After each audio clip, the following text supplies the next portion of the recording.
세상을 쳐다보면 속 터지는 일들이 허다할 때가 있습니다. 그렇잖아요. 세상이 왜 이 모양인가 싶을 때가 있죠. 자신의 노력과 실력에 따라서 정당한 대우를 받는 것이 당연한 사회가 되어야 합니다. 그런데 그렇지 못한 경우들을 우리는 보게 됩니다. 이 정의로움이라는 것은요, 공평한 것입니다. 요즘 보면 정의라든가 공평이라든가 평등이라는 개념이 혼란스러운 것을 가끔 보게 됩니다. 많은 사람들이 결과가 평등해야 공평한다고 생각합니다. 근데 여러분, 결과는 평등할 수가 없습니다. 기회는 평등할 수 있습니다. 기회는 평등해야 공평한 것이 됩니다. 가령 우리가 공무원 시험을 본다고 해봐요. 그러면 나도 시험을 볼 수 있고 너도 시험을 볼 수 있고 원하는 사람은 누구나가 시험을 볼 수 있는 거죠. 모든 사람에게 기회가 주어지는 거죠. 그게 이제 평등한 거죠. 너는 용수동 사니까 공무원 시험 안 돼. 이러면 안 되는 거잖아요. 너는 신대지구 사니까 가산점 1점 이래도 안 되는 거 아닙니까? 이것을 우리는 불평등하고 불공평하다고 이야기하는 거죠. 우리 시대가 지역 간의 갈등이 아주 심할 때가 있었죠. 그래서 전라도는 안 돼, 경상도는 안 돼. 어디서 태어났느냐에 따라서 불이익을 당하는 거죠. 공평한 기회가 제공되지 않는 거죠. 이게 불공평한 겁니다. 그러나 결과가 평등할 수는 없는 겁니다. 어떤 사람은 열심히 공부했습니다. 쉼없이 공부했습니다. 코피를 쏟으면서 공부를 했습니다. 그래서 좋은 성적을 거둔 사람과 맨날 놀러 다니고 퍼질러 잠자고 게으름 피우던 사람이 받은 성적과 그 성적에 따라서 차별을 받는 것은 당연한 거죠. 그런데 공부 열심히 한 사람과 공부를 안 한 사람에게 똑같은 결과를 주면 이것이 불공평한 거죠. 노력한 사람에게는 노력한 만큼, 노력하지 않는 사람에게는 그만큼 결과를 주는 것이 공평한 거죠. 내가 아는 사람이라고 또는 권력자의 자녀라고 또는 돈을 줬기 때문에 돈을 받고서 열심히 하지 않았고 실력이 되지 않는 사람을 채용을 한다거나 높은 점수를 준다거나 이것은 불공평한 거죠. 그렇잖아요. 그러한 것들을 불공평이라고 하고 부당하다고 하죠. 그리고 이것을 정의롭지 않다라고 이야기하는 겁니다. 그러니까 정의로움은 공평해야 됩니다. 정의로운 것은 공평한 거죠.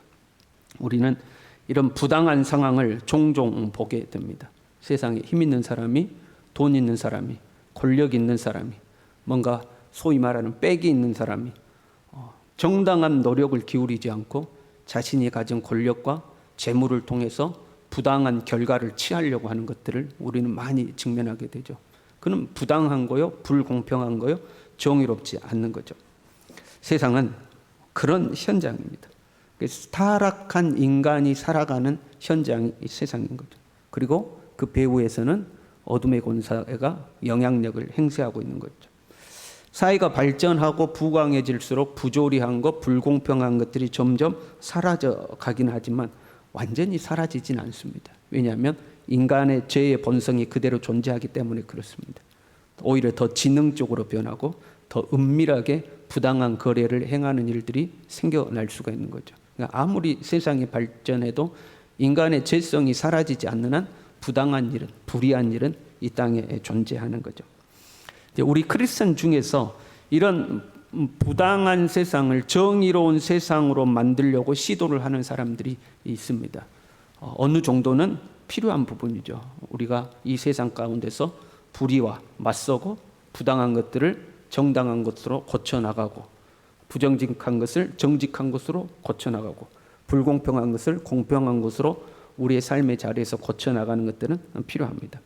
그런데 자칫 잘못하면 이러한 시도들이 지상 왕국을 만들려는 시도로 변질될 수가 있습니다. 그러니까 이 땅에 하나님 나라를 건설하자 하는 거죠. 이 땅의 모든 불의를 다 제거해버리고 이 땅에 정의로운 세상을 이 세상에 우리의 노력으로 만들어내자 하는 자칫 잘못하면 이 땅의 왕국을 만들려는 시도로 변질될 수도 있습니다. 세상은 그렇다고 치고요. 문제는 교회 아닙니다. 세상은 하나님을 안 믿는 사람들, 모르는 사람들이 사니까 부당하고 불공평한 것들이 존재한다고 쳐요.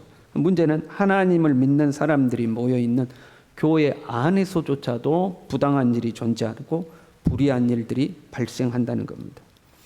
우리는 완벽하지 않기 때문에 예수님을 믿지만 때로 실수할 때가 있습니다. 근데 실수했으면 이건 내가 실수했구나, 하나님의 뜻이 아니구나 하는 것을 깨달았으면 빨리 돌이키면 되는 거죠. 실수가 없는 사람은 없으니까 그거 제가 잘못 판단했습니다, 제가 그거 잘못했습니다 하고 돌이키고 수정하면 됩니다.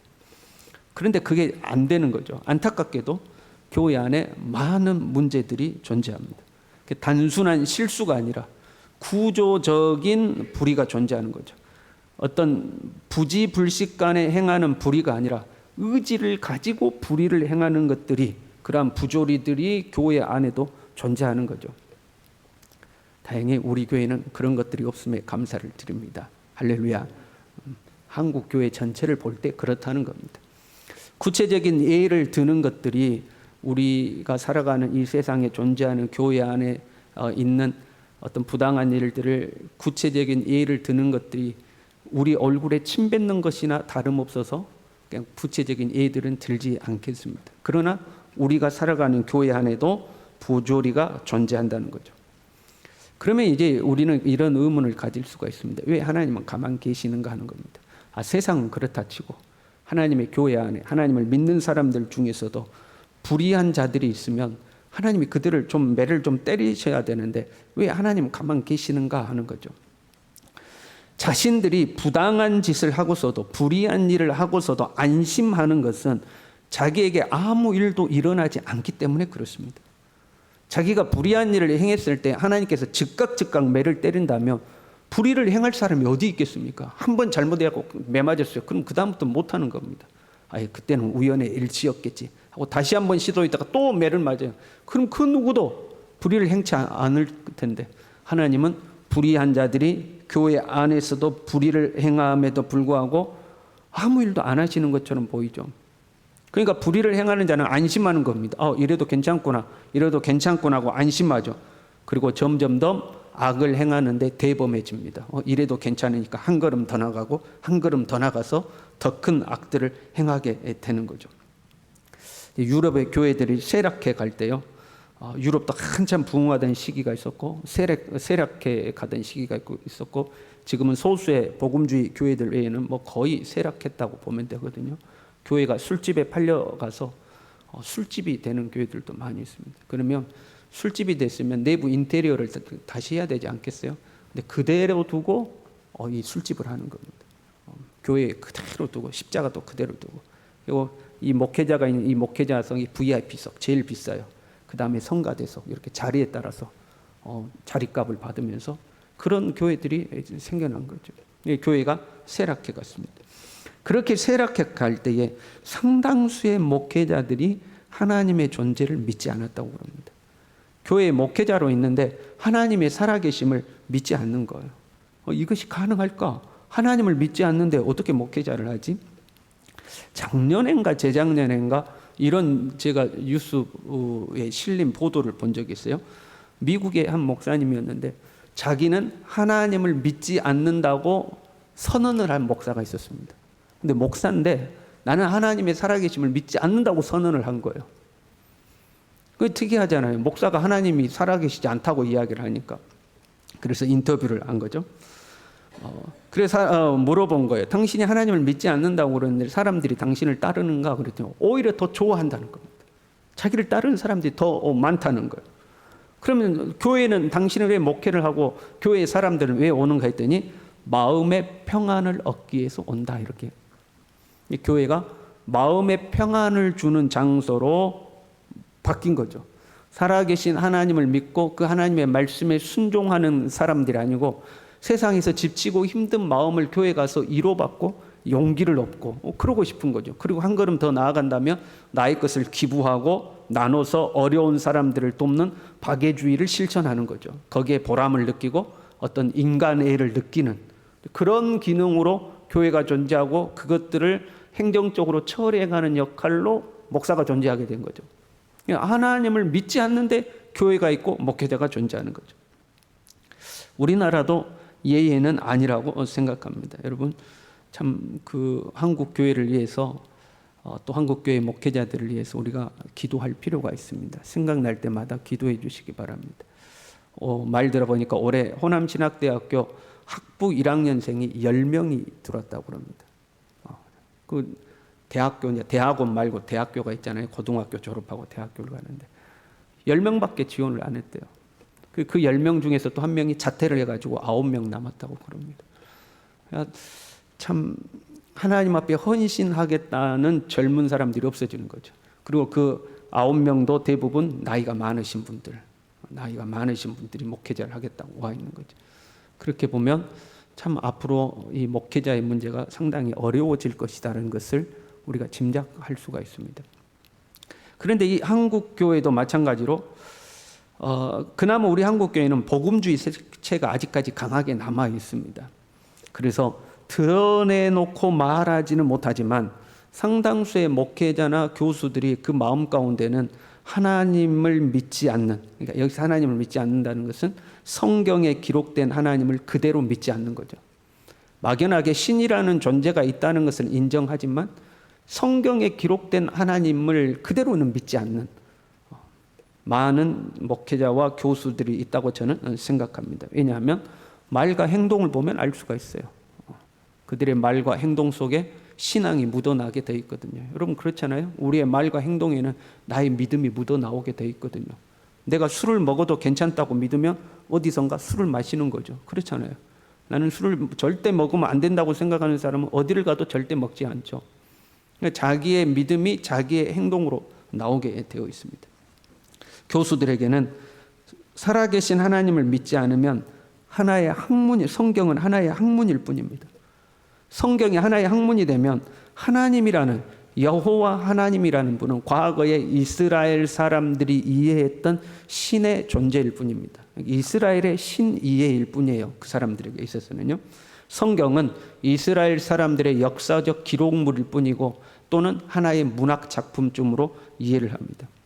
그래서 종교다원주의가 가능해진 거예요. 신이라는 존재가 있는데 이스라엘은 하나님을 이렇게 이해한 거고, 불교도들은 불경에 있는 대로 신을 이해한 거고, 이슬람은 이슬람대로 신을 이해한 거다. 이제 이렇게 해석을 하는 거죠. 그러니까 모든 종교는 한 분 신이라는 존재를 동일하게 믿는다고 종교다원주의가 가능해지죠. 목회자들 중에서도 성경에 있는 하나님을 그대로 믿지 않으면 그 목회라는 것이 사람을 이롭게 하는 일을 하는 거죠. 제일 큰 화두가 뭐가 되냐면 유일하신 예수 그리스도를 믿음으로 영혼의 구원에 받는 것, 이게 아니고 예수님의 사랑을 본받는 것이 화두가 됩니다. 천하 인간의 구원을 얻을 만한 다른 이름을 우리에게 주신 일이 없다. 예수님만이 길이요 진리요 생명이니 예수님을 통하지 않고는 아버지 하나님께 갈 수가 없다. 천국에 갈 수가 없다. 이거는 이제 없어지는 거죠. 그리고 예수님이 온수까지 사랑하신 것처럼 우리도 다 사랑하며 살아야 된다. 이게 화두가 되는 겁니다. 그러면 누구도 사랑하고 이방 종교도 사랑하고 뭐 동성애자도 사랑하고 다 사랑하고 다 보듬어야 된다. 이제 이게 최고의 화두가 되는 거죠. 그러니까 이 성경에 기록된 유일하신 하나님, 또 유일하신 구원이신 예수 그리스도, 이것이 이제 없어지는 거죠. 막연히 신의 존재, 어떤 신이라는 존재가 있을 것이다, 이것 말고요. 성경에 기록된 말씀 속에 하나님을 믿지 않으면 제 본성을 이길 수가 없습니다. 그렇잖아요. 우리의 힘으로는 우리 안에 제 본성을 이길 수가 없습니다. 오직 예수 그리스도의 십자가 보혈을 의지해서만이, 성령의 능력으로만이 죄를 이기는 겁니다. 그런데 막연히 신은 사랑의 신이다는 그러한 개념으로는 말은 아름답게 할 수 있고 말은 정의를 이야기하고 말은 사랑을 이야기하지만 그 안에 우리의 제 본성은 어떻게 하지를 못하는 거죠. 그래서 앞에는 정의를 이야기하면서 보이지 않는 곳에서는 불의한 일들을 행하는 수많은 사람들이 존재하는 겁니다. 그것들이 때로 들통이 나면 수치와 부끄러움을 사는 사람들이 상당히 많이 존재하는 거죠. 때로는 이런 부당하고 부조리한 것, 성경에 기록된 진리의 말씀이 아니라 자신들이 생각하는 것들이 쌓이고 쌓이면 그것이 정의가 되어버리기도 합니다. 그것이. 그렇잖아요. 나는 아니라고 말하는데 나머지 사람들이 다 옳다고 말하면 그게 옳은 일이 되어버리는 경우가 있죠. 절대의 다수가 말하는 것이 정의가 되어버리는 경우가 있어요. 오늘날 우리 세상이 그렇게 되어버리죠. 부정의가 정의로 바뀌는 겁니다. 그러면 부당한 일을 하고도 스스로 떳떳하다고 생각하는 거죠. 왜? 남들도 다 그렇게 사니까. 나만 그렇게 사는 게 아니고 남들도 다 그렇게 사는데 많은 사람들이 그걸 지지하면 그게 정의가 돼버리는 거죠. 이러고도 아무 일도 없으니, 하나님으로부터 아무 징계도 찾아오지 않으니 더 대범해지는 거죠. 괜찮네. 이렇게 살아도 괜찮네. 이렇게 주장해도 괜찮네. 이렇게 실천해도 괜찮네 하고 더 대범해지는 겁니다. 그러면 하나님을 신실하게 믿는 사람들만 바보가 되는 거죠. 그렇잖아요. 하나님이 말씀대로 산다고 몸부림치는 사람들만 어리석은 사람, 바보 같은 사람. 왜? 그들이 정의가 되고 우리는 이 불의가 돼버리거든요. 자신들이 정의가 돼버리는 거예요. 왜? 절대 다수가 지지하니까 그게 정의라고 생각하는 거죠. 근데 진리는 다수가 지지한다고 진리가 되는 게 아니죠. 진리는 변함이 없는 겁니다. 다수가 지지를 하든 지지를 하지 않든 진리는 진리로서 존재하는 거거든요. 근데 자기들은 절대 다수가 지지하니까 이게 옳아, 이게 진리야라고 이야기하고 우리 소수가 붙들고 있는 하나님의 말씀을 어리석은 자, 바보 같은 자, 미련한 자 하고 비난하게 되는 거죠. 그러면 우리는 하나님께 의문을 갖는 거죠. 왜 하나님은 가만 계시는가? 정의로운 하나님이 왜 가만 계시는가? 하나님의 정의를 실현해 보이셔야 되지 않는가? 하나님의 살아계심을 나타내셔야 되지 않는가? 저들이 저렇게 불의를 행하면서도 뻔뻔하고 얼굴에 철판을 깔고 자기들이 옳다고 이야기할 때 하나님이 너희들이 틀렸다고 징계하고 심판하셔서 하나님의 살아계심을 보여주셔야 되는 거 아닌가? 하나님 우리를 지키고 보호하셔서 우리가 걷는 길이 정의로운 길이며 옳은 길이며 진리의 길이라는 것을 하나님이 증명해 주셔야 되지 않는가? 우리는 하나님에 대한 의문을 갖게 되는 거죠. 하박국 선지자도 이런 의문을 가진 거예요. 그래서 하나님께 하소연을 했죠. 하소연하는 하박국에게 하나님이 주신 대답은 야, 네가 보지 못하지만 나는 모든 것을 보고 있고 알고 있고 나름대로 계획을 가지고 있다. 너가 보기에는 내가 아무것도 안 한 것 같지만 야, 나 다 보고 다 알고 있다. 그런 내 나름대로 계획을 가지고 있다 하고 말씀하신 거죠. 그리고 그 계획을 하박국에게 말씀해 주신 거죠. 야, 내가 바벨론이라는 나라를 세워서 너희를 심판할 것이다. 징계할 것이다. 그런데 이 하나님의 대답이 하박국을 또 혼란스럽게 만든 거예요. 왜? 하박국 생각에는 이것이 부당한 것이었거든요. 그래서 하나님께 다시 묻는 거죠. 어떻게 이럴 수 있습니까? 우리보다 더 악한 사람을 들어서 그나마 그들보다는 더 선한 우리를 징계하는 것이 하나님 옳습니까? 이거는 불공평합니다. 부당합니다. 정의롭지 않습니다. 그런 물음이에요. 그들이 먼저 심판을 받아야지. 왜 그들을 통해서 우리가 심판을 받습니까? 우리보다 더 나쁜데. 이제 이런 하나님 이건 부당하지 않습니까? 정의롭지 않습니다라고 질문을 던진 거죠. 이 무릎에 대한 하나님의 1차적인 대답은 의인은 믿음으로 산다 하는 것입니다. 네가 보는 세상이 어떨지라도 너의 이해와 기대와 전혀 다르게 하나님이 일을 하신다 할지라도 너는 하나님을 끝까지 믿고 사는 것이다. 네 생각으로 다 이해가 안 되는 상황일지라도 하나님을 믿는 거다. 의인은 그 믿음으로 사는 거다. 우리 같이 해볼까요? 의인은 믿음으로 산다. 예, 내 눈에 보이는 현실이 아니라 믿음으로 산다는 것. 간혹 예전에 이제 학생들이나 청년들을 사역할 때 간혹 이걸 묻는 청년들이 있었어요. 예수님을 믿지 않고 죽은 사람들은 어떻게 됩니까? 그러니까 예수님을 알지도 못했는데 죽은죠. 그리고 그 사람들 중에 선한 사람들도 있지 않습니까? 대표적으로 꼭 누구 이야기하면 이순신 장군은 어떻게 됩니까? 예수님의 애자도 안 들어봤는데 이 나라를 구한 이순신 장군, 정의롭고 정직했던 이 이순신 장군은 어떻게 됩니까? 하고 물어봅니다. 거기에 대한 정해진 답변들이 여러 가지가 있습니다. 그 중에 하나는 로마서에 그렇게 되어 있죠. 양심에 따라 판결을 받는다. 이제 이런 말씀이 있어요. 그래서 그렇게 이야기하기도 하죠. 그러나 제가 좋아하는 대답은 이런 거였습니다. 같이 해볼까요? 하나님이 다 알아서 하신다. 같이 해봐요. 하나님이 다 알아서 하신다. 네. 우리는 하나님의 신실하심을 믿는 겁니다. 하나님의 공명정대하심을 믿는 겁니다. 의로우시며 선하신 하나님을 믿는 겁니다. 절대 실수가 없는 하나님인 것을 믿는 겁니다. 우리는 몰라요. 죽음 이후에 그 사람들은 어떻게 됐는지. 그러나 선하시고 의로우신 하나님께서, 절대 공명정대하신 하나님께서, 공평하신 하나님께서 누가 보더라도 합당한 판결을 내리실 것을 우리는 믿는 거예요. 내가 다 보지는 못했지만 하나님의 신실함을 믿는 거죠. 그 믿음으로 우리는 사는 겁니다. 그래도 좀 궁금증은 남아요. 하나님이 다 계획이 있다. 네가 보는 거하고 생각하는 거하고 다를지라도 나는 다 계획이 있으니까 야, 믿음으로 살아야 돼. 의인은 믿음으로 사는 거야. 알았습니다. 하나님 믿음으로 살겠습니다. 근데 그 뒷이야기가 하나님 어떻게 됩니까? 그래도 의문은 남잖아요. 그래서 하나님께서 의인은 믿음으로 산다라고 말씀하시고 그 뒷이야기를 지금 해주고 계시는 거예요. 그러면 너희들을 징계하는 데 사용됐던 바벨론은 어떻게 되느냐 하는 그 이야기를 하시는 거예요.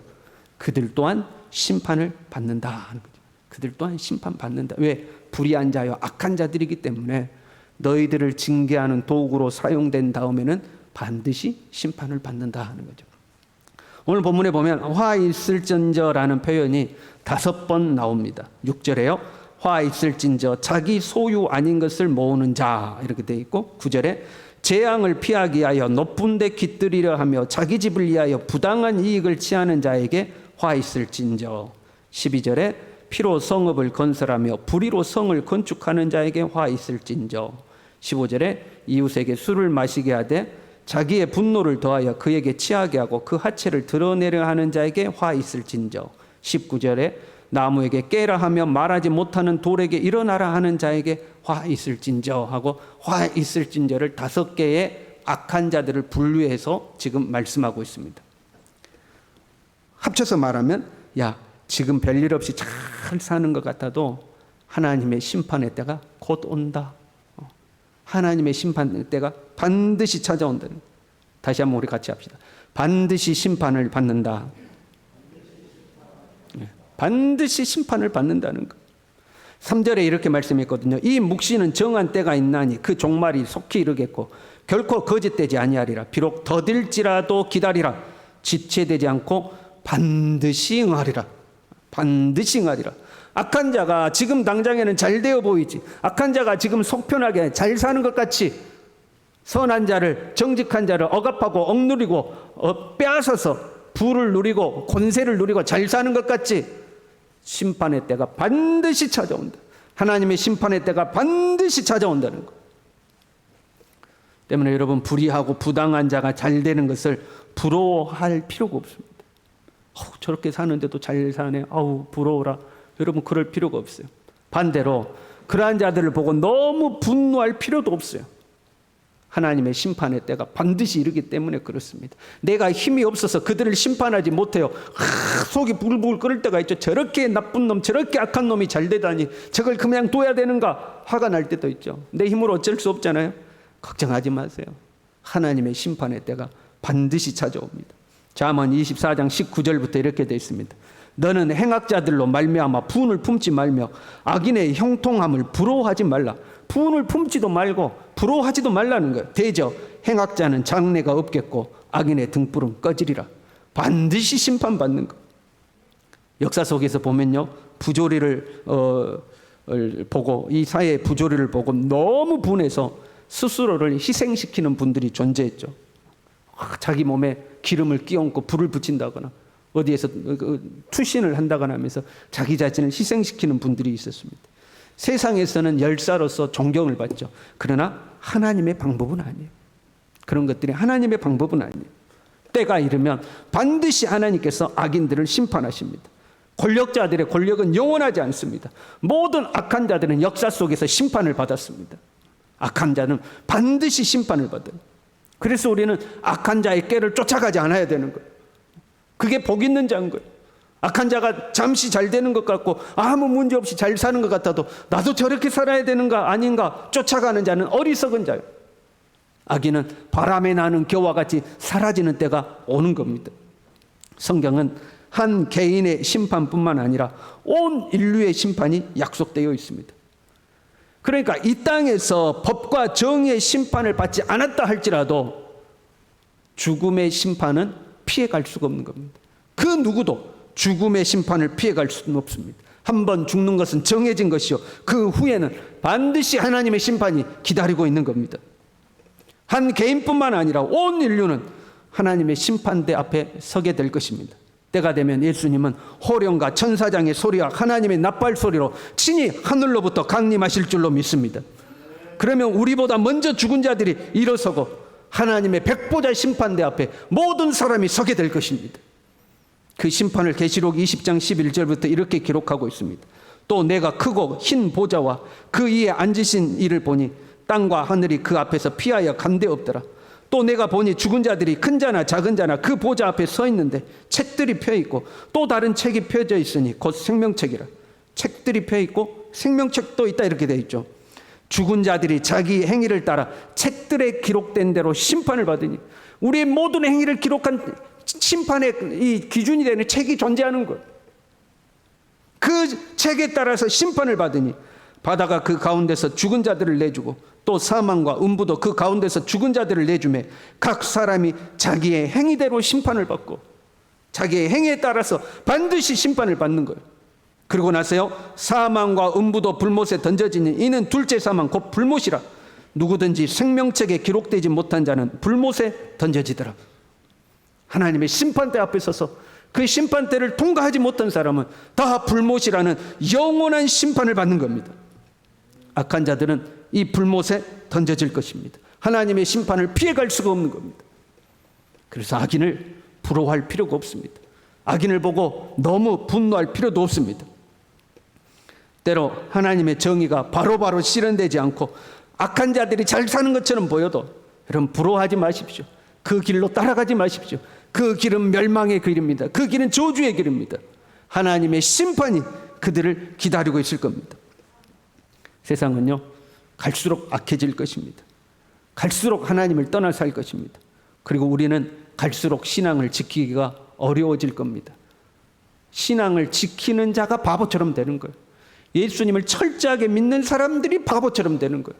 왜? 철저하게 안 믿는데도 얼마든지 부자 되고 얼마든지 건강하고 얼마든지 형통하고 높은 자리에 올라가고 잘 살거든요. 그런데 예수님 믿음 말씀대로 산다고 몸부림치는 우리는 오히려 고달프고 힘든 시대가 올 것이거든요. 디모데후서 3장 12절부터요. 무릇 그리스도 예수 안에서 경건하게 살고자 하는 자는 박해를 받으리라. 악한 자들과 속이는 자들은 더욱 악하여져서 속이기도 하고 속기도 하나니 그러나 너는 배우고 확신한 일에 거하라. 악한 자들이 그렇게 한다고 따라가지 마라. 악한 자들이 그렇게 된다고 부러워하지 마라. 악한 자들이 그렇게 한다고 하나님에 대한 의문을 갖지도 말라. 하나님의 무서운 심판이 우리 앞에 기다리고 있다. 하나님의 심판이 우리를 기다리고 있다. 하나님은 반드시 악인을 심판하시는 겁니다. 여러분, 잠시 잠깐의 세속의 유혹을 못 이겨 심판받을 세속의 길로 가지 않기를 바랍니다. 하나님에 대한 때로 의문이 든다 할지라도 여러분 믿음으로 살 수 있기를 바랍니다. 우리가 가야 될 이 믿음의 길을 꿋꿋하게 걸어서 하나님 앞에 갔을 때에 칭찬받는 하나님의 심판대를 통과할 수 있는 우리 모두 될 수 있기를 간절히 바랍니다. 기도하겠습니다. 하나님 아버지, 이 세상은 부당해 보입니다. 불의해 보이기도 합니다. 때로는 속이 답답하고 하나님 우라통이 터질 때도 있습니다. 주여, 그러나 하나님이 모든 것을 통치하심을 믿습니다. 하나님이 계획을 가지고 계심을 믿습니다. 하나님이 심판의 칼을 높이 들고 이 땅을 심판하실 날이, 악한 자를 심판하실 날이 오는 줄로 믿습니다. 하나님, 우리로 하여금 믿음으로 이 하나님을 바라보고 우리의 생각과 우리의 믿음과 달리 이 세상이 다르게 돌아간다 할지라도 흔들리지 아니하고 오직 하나님을 향한 믿음으로 굳건하게 우리의 삶을 살아낼 수 있도록 우리 한 사람 한 사람을 주님 붙들어 주시옵소서. 오직 의인은 믿음으로 말미암아 산다는 말씀대로 살아갈 수 있도록 우리 모두를 붙잡아 주시옵소서. 예수님의 이름으로 기도 올리옵나이다. 아멘.